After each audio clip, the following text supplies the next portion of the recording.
আপনারা দেখেছেন এইমাত্র আমরা সুইমার ট্যালেন্ট হান্ট 2025-এর তৃতীয় পর্বের সমাপনী অনুষ্ঠান উপভোগ করলাম এবং এই যে আয়োজন সারা বছরব্যাপী এটা সফলভাবে শেষ করার জন্য আমরা আমাদের সুইমিং ফেডারেশনের সংশ্লিষ্ট সকল প্রশিক্ষক, স্টাফ, সর্বস্তরের কর্মকর্তাবৃন্দ, বাংলাদেশ নৌবাহিনী এবং নৌবাহিনীর বিভিন্ন পর্যায়ের কর্মকর্তা এবং নাবিকবৃন্দ, বিশেষভাবে আমাদের সম্মানিত পৃষ্ঠপোষকবৃন্দ, তাদেরকে আন্তরিক ধন্যবাদ জ্ঞাপন করছি।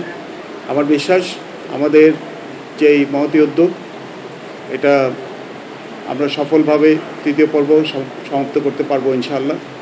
এবং সেই ক্ষেত্রে আর সবার সাথে আমি আপনাদের মিডিয়ার সকল সহকর্মীদের আন্তরিক সহযোগিতা চাচ্ছি, আপনাদের সার্বিক অংশগ্রহণ চাচ্ছি এবং প্রতিটি পদে আপনারা আমাদেরকে অনুপ্রেরণা যোগাবেন, আমাদেরকে গাইড করবেন, আমাদেরকে ভালো মন্দ পরামর্শ দেবেন, যাতে করে আমরা এটাকে সুন্দরভাবে শেষ করতে পারি।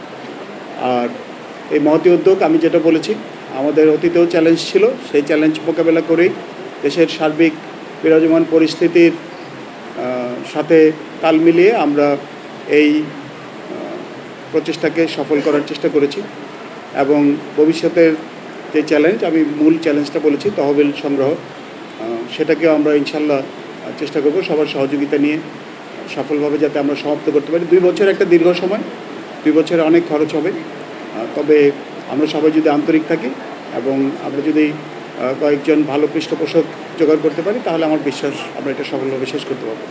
আপনাদের তরফ থেকে কোনো প্রশ্ন থাকলে আপনারা বলতে পারেন। অনেক ধন্যবাদ।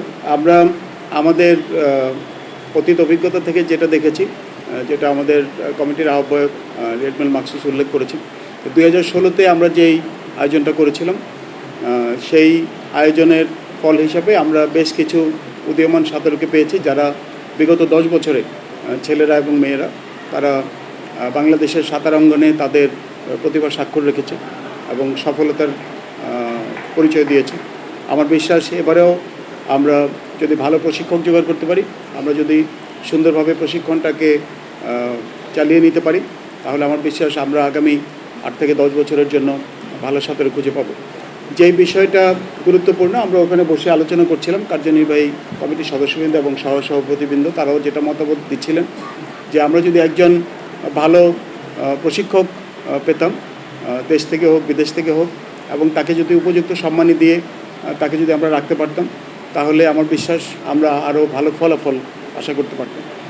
দীর্ঘ 2 বছর একজন যদি নাও থাকেন, একাধিক প্রশিক্ষক যদি নিতে পারি, একজন পুরুষ এবং একজন মহিলা প্রশিক্ষক যদি আমরা নিতে পারতাম, তাহলে আমার বিশ্বাস আমরা এটাকে সুন্দরভাবে শেষ করতে পারতাম। এই সব কিছুর জন্যই যেটা দরকার, যেটা বললাম আমি, তহবিলের প্রয়োজন। তো এটা যদি আমরা জোগাড় করতে পারি, তাহলে আমরা ইনশাল্লাহ এমন সাঁতারু তৈরি করতে পারবো যারা শুধুমাত্র জাতীয় পর্যায়ে না, আন্তর্জাতিক পর্যায়েও তাদের সফলতার স্বাক্ষর রাখতে পারবে।